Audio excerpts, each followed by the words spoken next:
Hello, everyone. Welcome to another Conversation of Power episode. On Conversation of Power, we always try to understand the background of the international developments with the expert interview.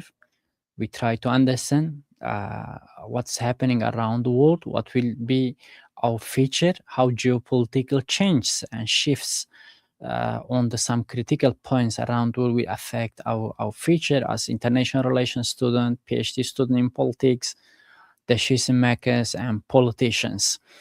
And in today's conversations, we will try to continue talking on the repercussions of the U.S. strike on on Venezuela, and the capture of Maduro as a head of state. Today, I have with experienced expert Tiziano will be with me. Let me just introduce you my today's guest. Is Tiziano Breda. Is a Latin America and Caribbean senior analyst at the ACLED and has been with the organization since January 2024. In his role, he contributes to analysis of conflict demonstrations and political violence patterns in Latin America. Prior to joining ASLED, he spent over 7 years carrying out research on Latin America politics and security for International Crisis Group and AIA, 5 of which living in Colombia and Guatemala. Tiziano holds a Bachelor of Arts in Sociology from the University of Padua and Master's degree in International Relations from the University of Bologna. Campus Forley, enriched by conflict resolution studies at Johns Hopkins University and the Universidad Nacional de Colombia. Welcome, Tiziano. Thank you very much for joining me today. Hi, Lakman. Thanks for the invitation. It's a pleasure. Tiziano, as in the introduction, I say we are still continue to understand the repercussions of U.S. strike on Venezuela and the capture of the Maduro as a head of state. It said that Maduro was surrounded by Cuban intelligence service and Russian security advisors. So how do you see that the U.S. able to penetrate this security bubble to execute and capture of a head of state? Do you think that this represent a total collapse of protective shield promised by provided by Venezuelan allies like whether Russia, China, or Cuban intelligence? Well, first of all, it was an operation that was prepared for months. So it took a long time to, I think, plan it in all its details. The military buildup of the US in the Caribbean started more or less in August, or around mid 2025. And it progressively built up its presence and capabilities, and certainly started to plan an operation like this for months. So first of all, this kind of operation showed very effective, I think, US intelligence gathering, possibly aided by some internal support within Venezuela. It also showed the overwhelming superiority of US special forces and the Delta forces in particular, vis-a-vis the Cuban security ring that as you rightly mentioned, was responsible for Maduro's protection in the country and may have well protected him from internal threats, but certainly could do nothing or very little to contrast this sort of incursion of US special forces in Caracas. And eventually, yes, there's also a component about the lack of any response from the Venezuelan forces.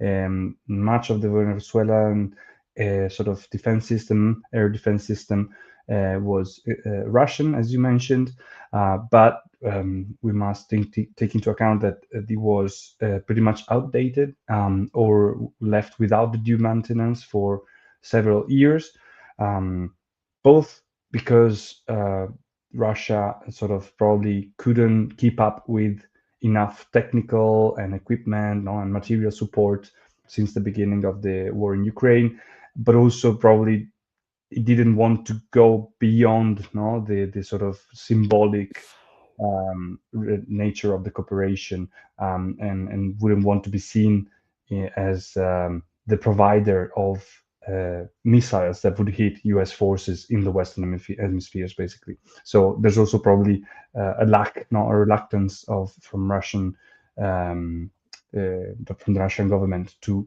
actually, keep up and support the Venezuelan forces in defending themselves against a US attack. And we haven't seen a direct US operation to capture a head of state like that since the Noriega in Panama. So, does this signal a fundamental shift in US foreign policy back to aggressive internationalism? And of course, nowadays, everyone almost talking about the Monroe Doctrine. Well, for sure. I think it does mark a return of hard power as a tool that Washington uses in its approach towards Latin America. That goes without saying.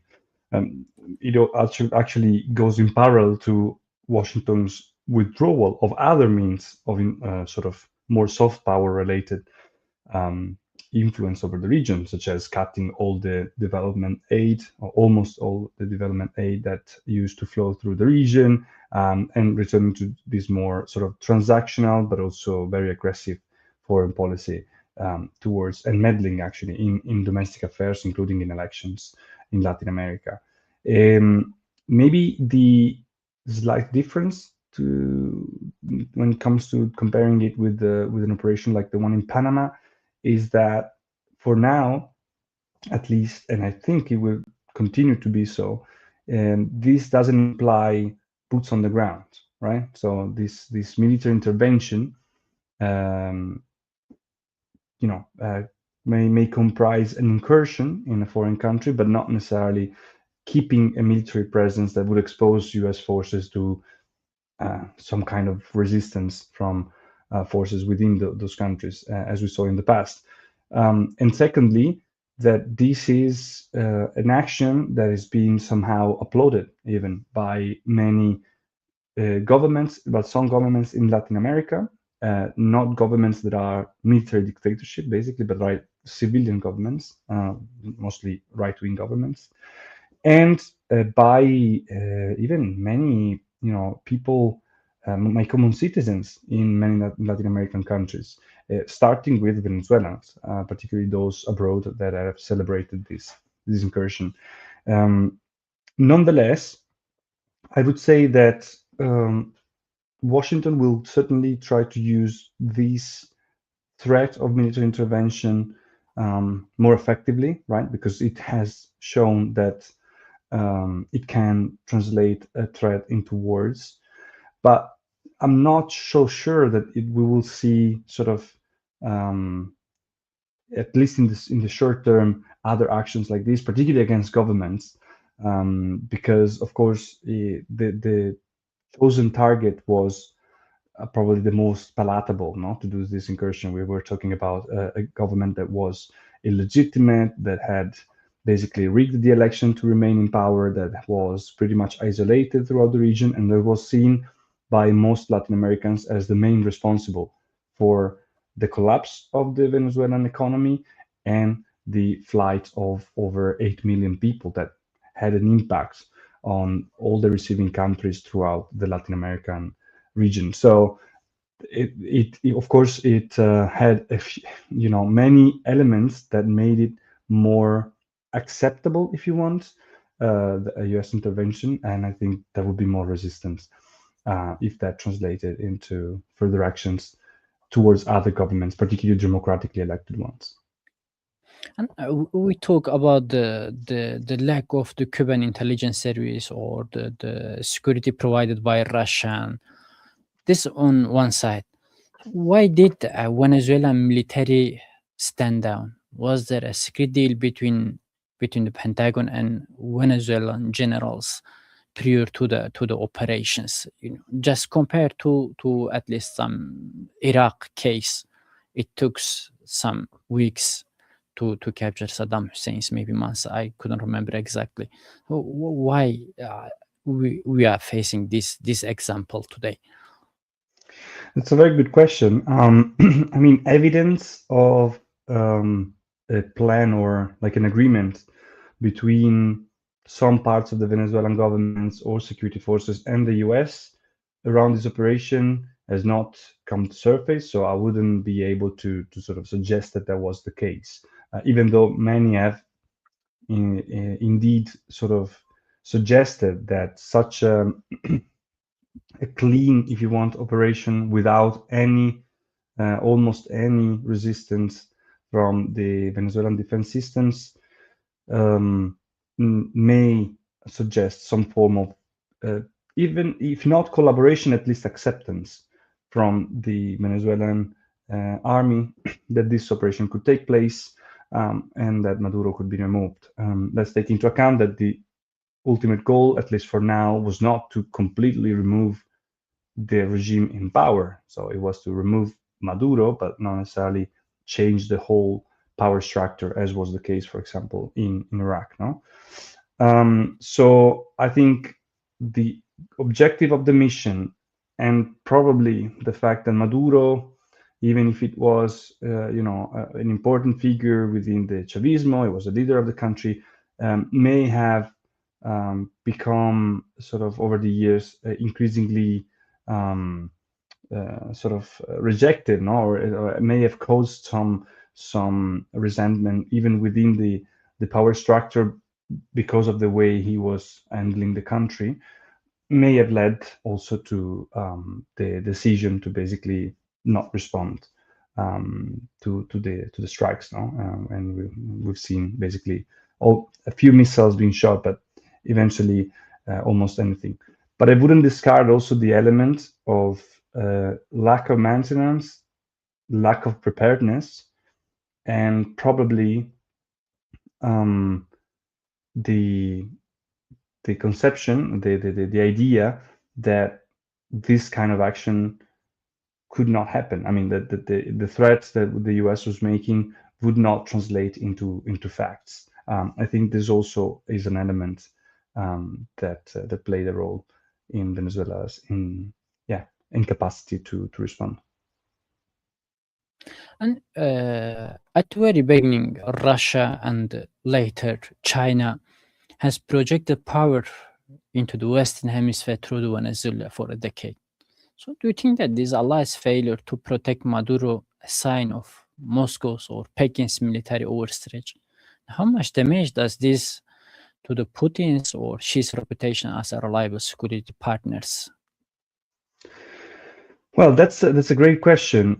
Certainly, it showed the failure or the inability of Moscow to militarily defend its allies throughout Latin America, at least.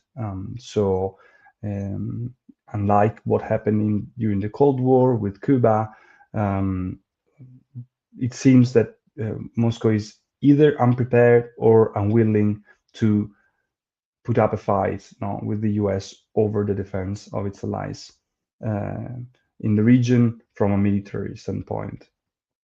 But it doesn't mean that Russia has abandoned its allies in the region. I mean, the political support has remained there. They try to use international fora to sort of coalish nations to condemn the strike in Venezuela. Of course, they have a problem of moral authority after the invasion of Ukraine that sort of limit their diplomatic actions.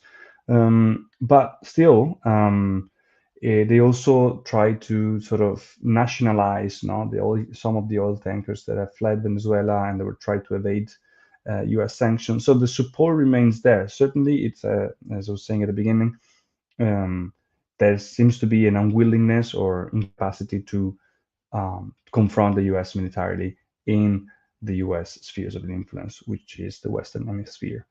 When it comes to China, the cooperation has never been so much about military defense. I think it's mostly been around trade, and particularly the supply of oil to the Asian giant. Probably China is the country that has most to lose in a transition of government in Venezuela, since it's a country that has a credit of several $billions with Venezuela in investments, and in exchange for oil that failed to be delivered over the past few years. And so money-wise, financial-wise, is the country that may risk the most if U.S. Managed to impose its will over the country's sort of selection of destinations for its oil. But at the same time, when thinking strategically, it could be benefiting from the situation, in the sense that if Washington, through this operation, reasserts a vision of the world that is based on spheres of influence, so not more anymore multilateralism, global governance, but rather great powers acting and using all their power to influence what happens in their own spheres of influence, well, then China could interpret that as being able to operate with greater discretion in its own areas of influence. So it's in the Asian basin.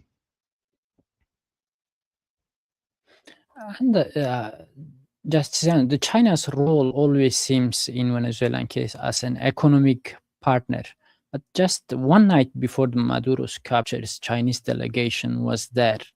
What was the purpose of the China's delegation? As a sign of support to versus the US, or what was the aim of delegation to visit?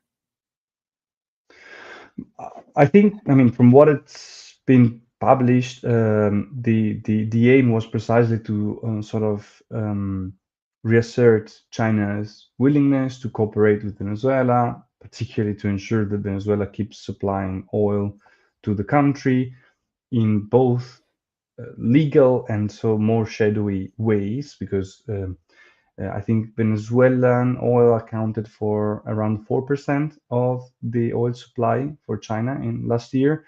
But there are other countries that figured as suppliers, but may have indeed benefited from this sort of what is called the shadow fleet. So it's a process in which Venezuelan tankers sail, transfer their oil because it's sanctioned by the US to a different ship that flies a flag from Malaysia or from an African country, and so this oil then gets to its destination, mostly China and Iran, and therefore sort of the imports from Malaysia or other countries can also be influenced by Venezuelan sort of more informal shipments of oil. So definitely, I think there was a signal to try and reinforce this relationship, and I think, but that's my supposition, that it's one of the reasons why the US symbolically decided to hit Venezuela in a moment in which it was trying to strengthen the bipartisan relationship with China. I don't see it as a sign of China bowing to US interests, but rather the opposite. Now, as US wanted to reaffirm its dominance, coinciding basically with a visit of a high-level delegation from China to Caracas. And at the same time, as you mentioned, China is Venezuela's largest creditor with billions in loans at risk now. So do you expect Beijing to pragmatically cut a deal with the new US-backed government authorities to save their investments, or will they try to sabotage the transition economically? That's a great question. I think that China has demonstrated that it has pragmatism at the core of its international relations. So the utmost priority in this case may probably be to safeguarding the investments that he has done over the years in Venezuela, and trying to find a way for Venezuelan oil, or in some way, to get the return of those investments, even with authorities that are sort of collaborating more closely with the US, and we'll see if that's going to be the case. But that would be my impression, that the priority would be to pragmatically try and keep the Venezuelan oil flowing towards China, and keeping some returns from the investments. Should that not happen, should Washington really decide to, or being able actually, because without a formal presence on the ground, I don't, I mean, it's hard to imagine that Washington will be able to decide where does Venezuelan oil go to its full extent. But if somehow Washington managed to undercut the supply of oil to China from Venezuela, I think that could rise tensions between China and the US. And after the Venezuelan case, due to their close ideological alignments, now the people focusing on Tehran and Pyongyang. If you put it also as an analyst of international relations, the shoes of the leader in Tehran and Pyongyang, watching this unfold. So, what will be your immediate takeaway? Does the Maduro's capture prove that nuclear weapons are the only guarantees against the U.S. regime change? Well, I mean, I think first of all, there's one dimension to consider, and which is to be drawn from the national security strategy that Washington put out a couple months ago. The fact that Latin America holds a very special place in that strategy, as you were referring to the Monroe Doctrine. So there's a revamp of Washington's need and even right to assert more aggressively and with all the means possible its dominance and its influence in its own turf or area of influence, which is the Western Hemisphere. So this means that certain actions are more tolerable and more justifiable when they come, when they serve the national interest and the security interests of the U.S. So particularly when they take place in Latin America and in the Western Hemisphere in general. Secondly, I think there will be a greater difficulty, and it will be riskier to go to carry out similar actions against nations that, as you mentioned, have nuclear capabilities or are developing them, such as Iran and North Korea. And so I see less likely that this sort of that has direct repercussion or something like this can be carried out. Of course, with Iran, I'm not a great expert on the Middle East, but of course there's a different probably discourse because it's also tied to the Middle Eastern sort of feature or composition that the US is interested in creating, and therefore there could be more exposition, and that's why also Trump is sort of threatening more openly some action in Iran. But in the case of North Korea, which just basically disappeared from the radar for now, it seems to me that it would be less likely to see similar actions. I would frankly believe that people in Greenland would be more worried than Kim Jong-un at the moment. And according to authoritative sources, Venezuela hosts the largest prawn oil reserves on the planet. And realistically, how long will it take for the Western oil majors like Chevron or Exxon to rehabilitate the infrastructure? And what does this flood of potential new supply mean for the OPEC price control? That's something that is really hard to foresee in the near future, that there's actually a return of U.S. companies. Right. First, remind our listeners that Venezuelan oil companies, U.S. oil companies were in Venezuela for decades. And some of them, such as Exxon and ConocoPhillips, were basically kicked out of Venezuela by Hugo Chavez some 20 years ago through the nationalization policy that he put into place. And this led to judicial cases that these companies held against Venezuela. Some cases they won. And some of them have a credit of billions of dollars towards the Venezuelan state, which were never paid. So first of all, there's an issue of sort of guarantees for oil companies to go back to the country, and these guarantees have to do with two dimensions. First of all, security, because there's Venezuela is a country in which many armed groups operate. The the government itself has some armed faction, but there's also an issue of political stability. We don't know where this transition will lead to, and there's no guarantee that the government, if it remains the same, could, in a second moment, in 1 year, 2 year time, sort of make a U-turn and sort of detach again and expropriate again, etc. So the lack of these guarantees, I think, will weigh heavily in the reasoning of the oil companies.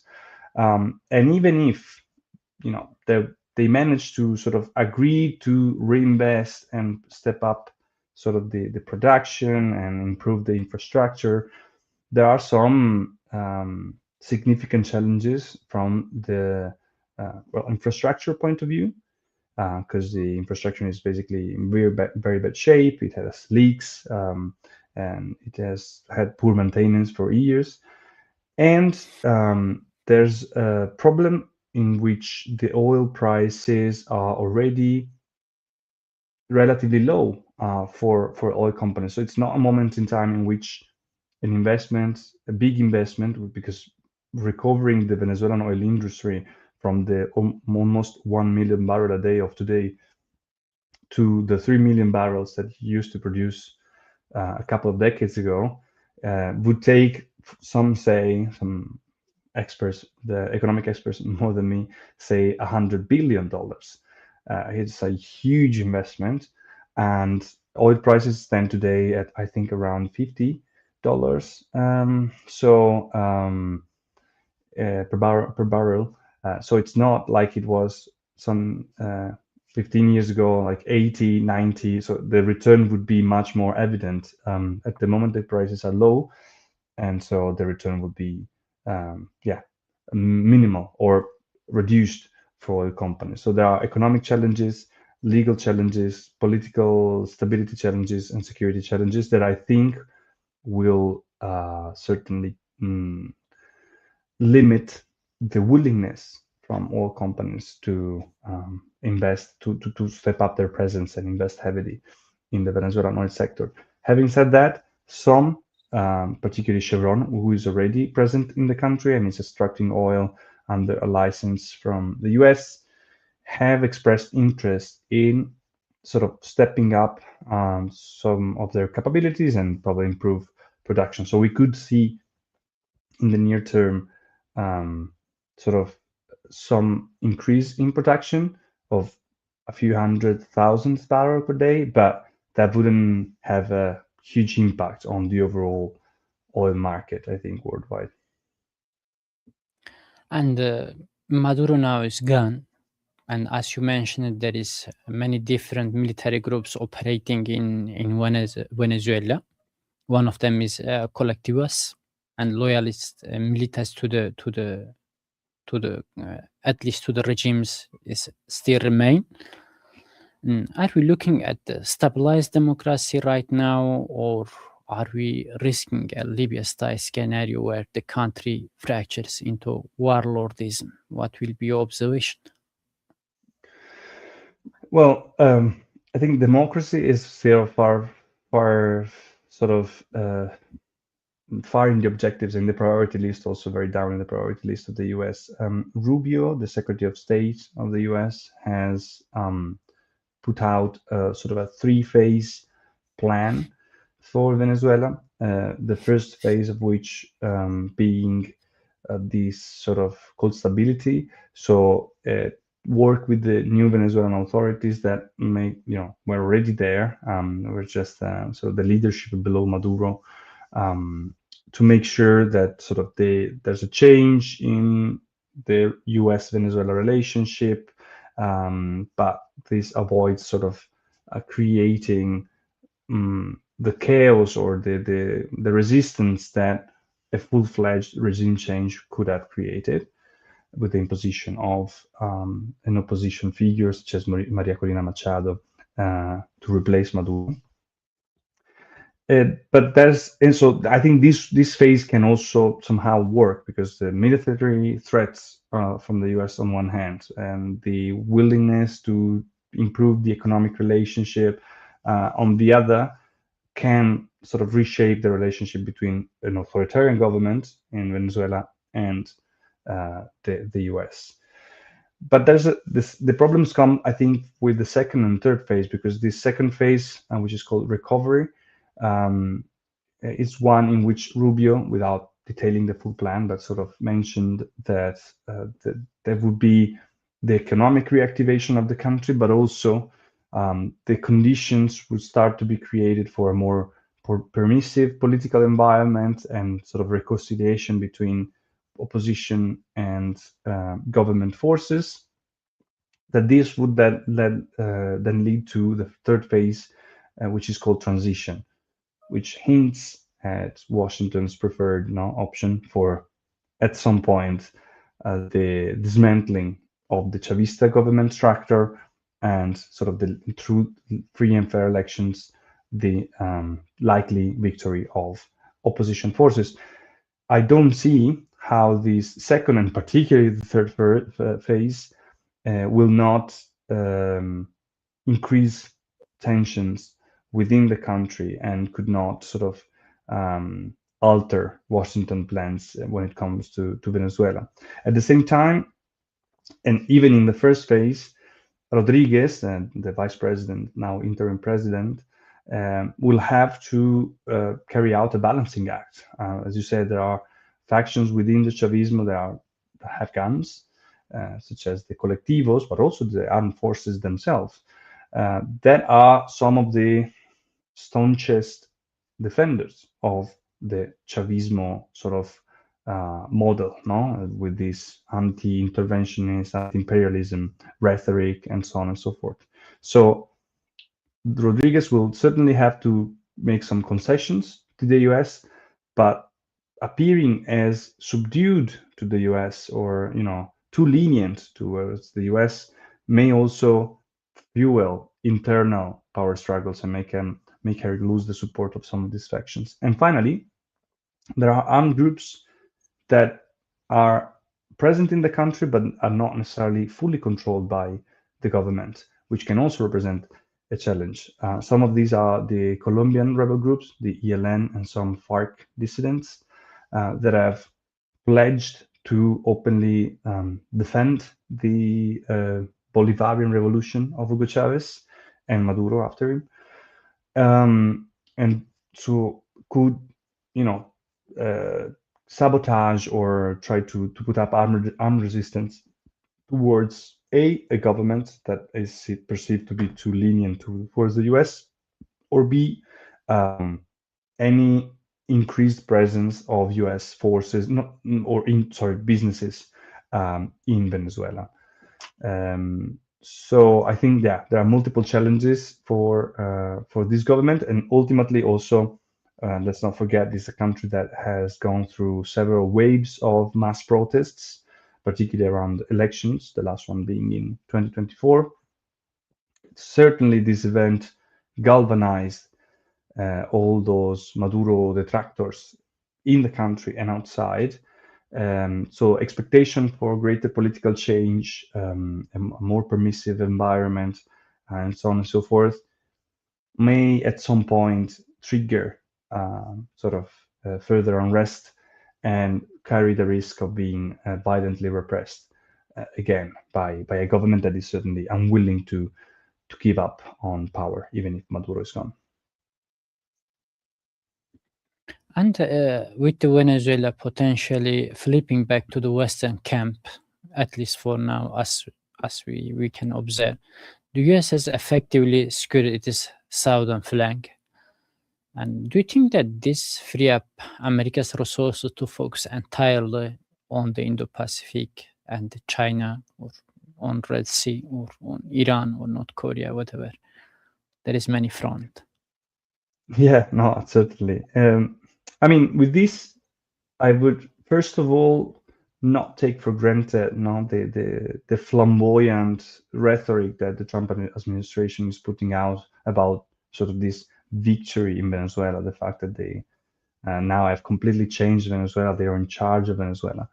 As we were discussing, there are many risks and challenges looking ahead for the country, and therefore, I think before diverting the attention to any other place, Washington will want to make sure that Venezuela doesn't fall into chaos.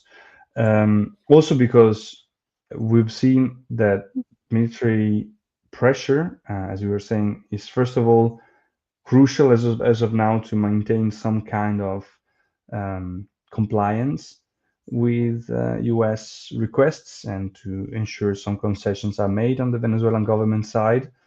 But also any destruction of this military pressure could easily and quickly revert all of the concessions that are being made. And actually, and the very day of the operation, so when the US presence in the Caribbean was diverted to focus on the military intervention and not anymore on the drug vessels in the Caribbean or the oil tankers, there's been, I mean, it's been exploited by more than 1,000 oil tankers to escape, no, to ship their oil elsewhere. I think 2 or 3 of these have been then captured by the US, but if maths are not wrong, that means that at least some 10 oil tankers were able to escape and so reach their destination. So the same could happen as soon as Washington sort of thought that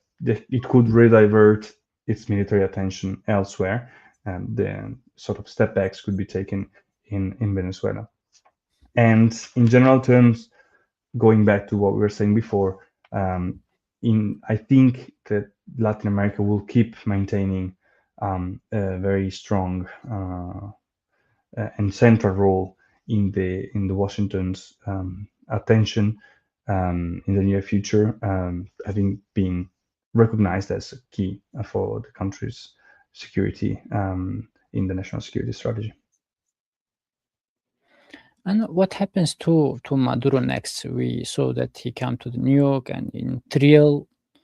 Do you think this in trial US could reveal some embarrassing details about the global corruption or illicit networks, or will the US risk a public spectacle, or will be quietly just imprisoned Maduro and forget about? I mean, I haven't seen the amount of evidence that will be presented at the trial, so we'll have to see how striking is the evidence against Maduro. Certainly, there have been multiple investigations that links his regime, if not him personally, but at least the power structure that he put in place with illicit activities involving cocaine trafficking, gold trafficking, etc. I think that the US will certainly want to showcase the trial and ensure that the conviction, that the conviction is justifiable and it's sort of based on strong evidence, because that would then justify the intervention itself, no, to the eyes of the US public. So I would be inclined to think that the trial would be quite sort of public in that sense. Of course, the problem will be if the information about others in the sphere of Chavismo that are still in power of possible links of these people with criminal operations that were run by Maduro will emerge, because at that point, certainly information like that could be used to exert further pressure on these government figures, but it may well also fuel internal suspicions and ultimately power struggles.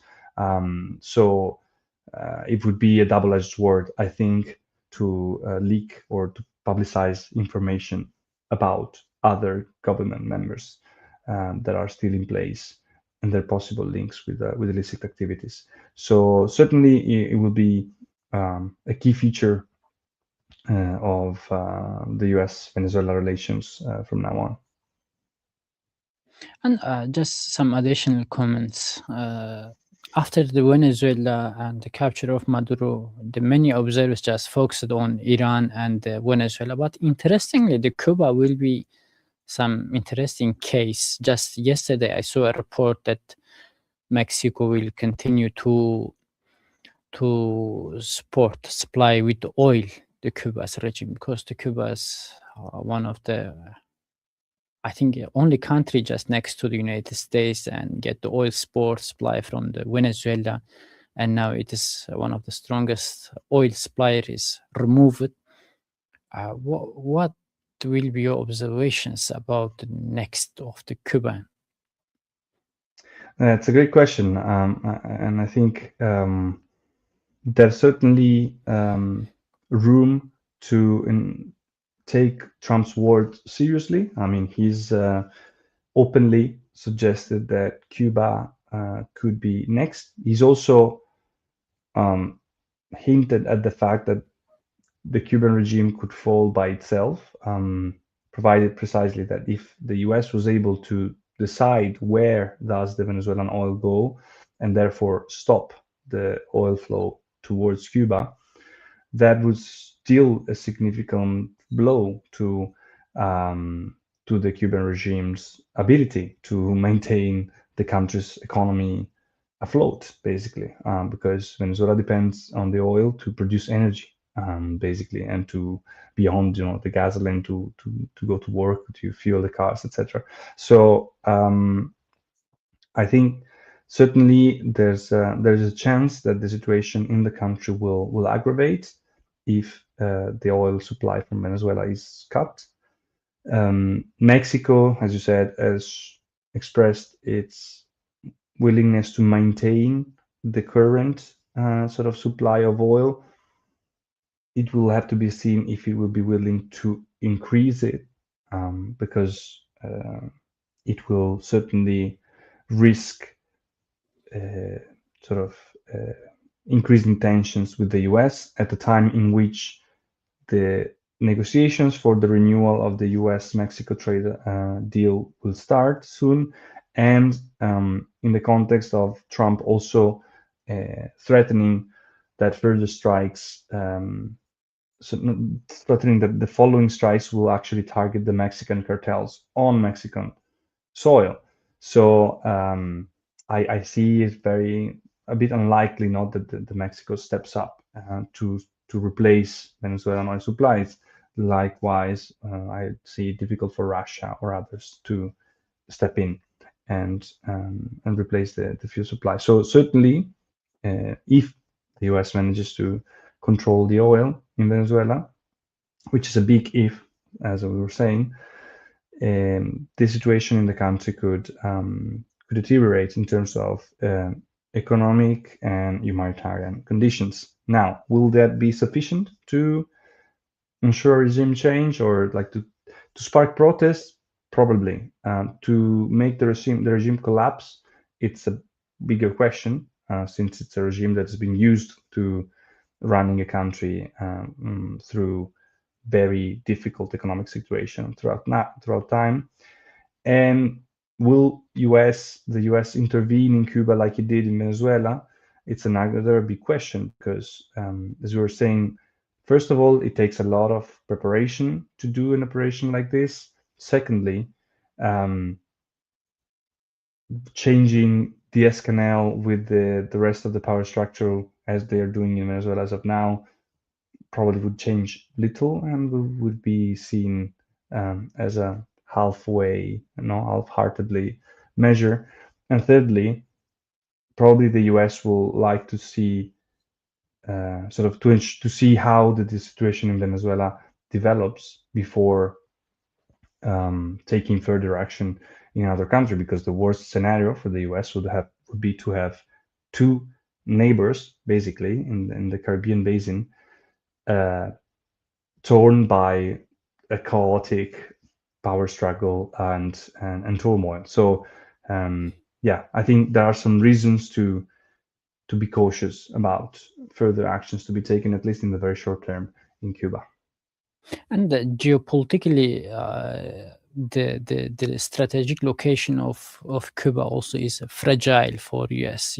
For example, in case of military Venezuelan-like military intervention to Cuba will lead to the flow of millions of migration to the Florida like that. This is also another threat, I think, and it can be said that the Mexico will continue with the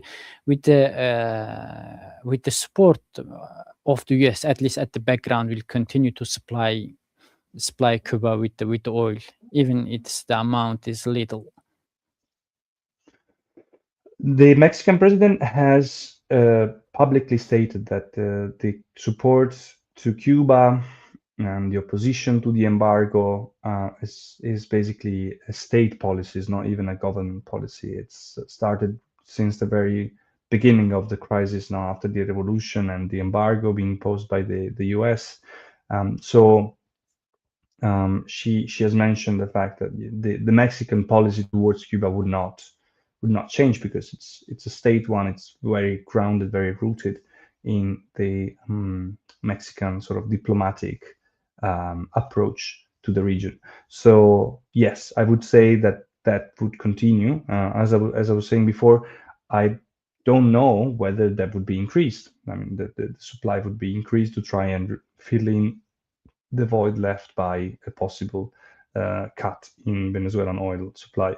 But you raised a great point that I think one of the reasons, the main reasons for the US to avoid sort of triggering multiple conflicts or like risking the destabilization of the countries in the region is to receive the migrants flows, because Trump has campaigned on the need or the willingness of his administration to send actually back to undercut immigration and to send back illegal migrants towards their countries of origin. And I think some of the objectives or hopes for the Trump administration towards what's happening in Venezuela is to prompt a change, even if not a full-fledged regime change, but to prompt a change, remove the most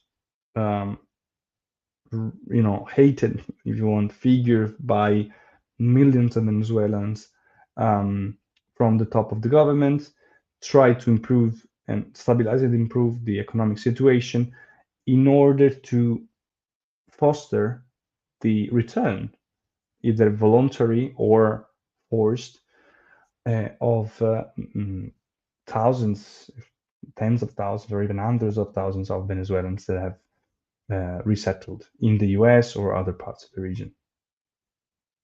And just a closing remark, in general, would be accurate to say that the US, after successfully removing Maduro, and it say that Venezuela now under the control or at least the influence of the US, and the United States again successfully secured its position in hemisphere. Because just before the Venezuela, as we know, when US was busy with many fronts. On one hand, on the Ukraine, on the developments on the Red Sea, Yemen, the Horn of Africa, Iran, and North Korea, South China Sea, East China Sea. And now it's possible to say the United States make its southern flank more secure, and it will be in the future or in the long term will be more fearlessly be able to intervene the case, for example, like Iran, because the oils was or the supply chains or oil case through the Persian Gulf or the Red Sea was always a big headache for United States. But now, even compared to the huge amount of the maintenance of the Venezuelan oil infrastructure, like the number of the 100 billion, will it be easy for United States, just compared to the geopolitical importance and the securitization of the Western Hemisphere? US, I think, will accept to maintain the Venezuelan oil and close its door from possible crisis extend from the Red Sea to even Eurasia toward its borders. Well, definitely, if the US managed to fully control the oil market coming from Venezuela, it would certainly sort of take huge step in its energetic security sort of strategy. No, being Venezuela, as you were saying, the largest oil reserve in the world. But at the same time, as we were discussing, the challenges for that to happen are outstanding, both from an economic point of view and from a military point of view. I mean, it's really hard to see how the US can fully control what happens in a country when it doesn't have a single soldier on the ground.